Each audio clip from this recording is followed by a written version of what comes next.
Ilmu psikologi merupakan ilmu yang sangat penting dan sangat berguna, terlebih dalam dunia pendidikan. Dalam dunia pendidikan, di samping masalah mengenai bidang pendidikan itu, dibahas juga mengenai bagaimana cara mendidik yang tepat. Cara mendidik yang tepat tidaklah lepas dari yang namanya ilmu psikologi. Terlebih, agar ilmu yang ingin disampaikan itu memang benar-benar bisa diterima dan tepat sasaran. Dalam proses mendidik, tidak lepas dari yang namanya melihat sampai di mana nih perkembangan anak didik itu.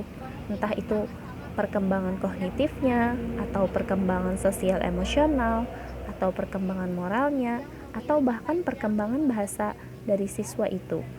Nah, dengan mengetahui sampai di mana perkembangan peserta didik, itu bertujuan agar proses pendidikan bisa berjalan dengan efektif.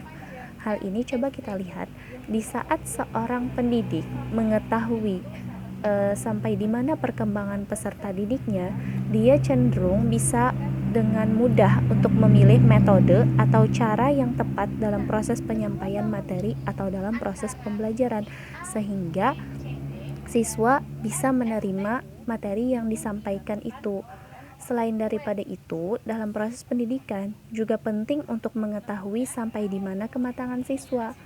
Kematangan siswa sangat mempengaruhi terhadap keberhasilan dalam pembelajaran. So, jika ada siswa yang masih belum matang, sudah menjadi tugas guru untuk melatih pribadi itu sehingga ia bisa digolongkan matang. Namun, guru tidak sepenuhnya bisa membuat individu itu menjadi matang, selain daripada kemauan dari individu itu sendiri. Hal ini bertujuan tentunya tidak lain adalah agar pembelajaran itu bisa berlangsung efektif dan dapat diterima oleh siswa, sehingga bisa dikatakan terbentuklah yang namanya interaksi edukatif. Interaksi edukatif itu merupakan suatu gambaran hubungan aktif dua arah antara guru dan peserta didik yang berlangsung dalam ikatan tujuan pendidikan. Interaksi edukatif itu tercermin dalam kondisi pembelajaran di mana siswa ikut serta berperan aktif dalam proses pembelajaran.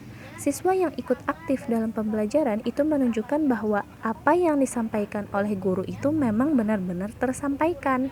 Selain daripada itu, untuk bisa mengoptimalkan tujuan pembelajaran agar bisa tercapai, pengelolaan kelas juga menjadi hal yang penting. Terlebih, tidak semua siswa itu memiliki sifat dan watak yang sama karena mereka juga makhluk individual. Setiap individu itu kan memiliki intelijensi, gaya belajar dan gaya berpikir, serta memiliki kepribadian dan temperamennya masing-masing yang tentunya itu berbeda-beda setiap siswa.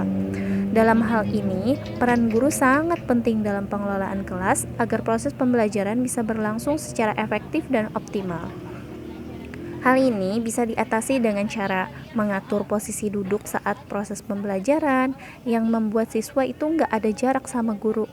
Atau dengan kata lain, guru bisa membaur dengan siswa sehingga mereka bisa menjadi lebih terbuka dan memperhatikan bagaimana pembelajaran itu sehingga mereka bisa menjadi lebih fokus. Selain daripada itu, memberikan motivasi kepada siswa juga merupakan hal penting yang mempengaruhi semangat belajar siswa itu. Walaupun demikian, proses pembelajaran yang benar-benar terjadi itu memang tidak semudah yang dibayangkan. Seperti yang dikatakan sebelumnya bahwa siswa itu kan merupakan makhluk individual yang satu sama lainnya tuh tentu memiliki perbedaan. Maka yang namanya kesulitan dalam proses pembelajaran itu pasti ada. Entah itu gangguan kesulitan kognitif atau gangguan kesulitan bahasa, gangguan kesulitan penyesuaian perilaku, dan masih banyak gangguan lainnya. Dan tentunya jika kita tidak menyadari dan tidak mengetahui gimana cara mengatasi dari gangguan itu, maka proses pembelajaran itu tidak akan berlangsung dengan efektif, atau dengan kata lain proses pembelajaran itu bakalan terhambat gitu loh. Makanya dalam di sini peran ilmu psikologi sangat penting dalam proses pembelajaran.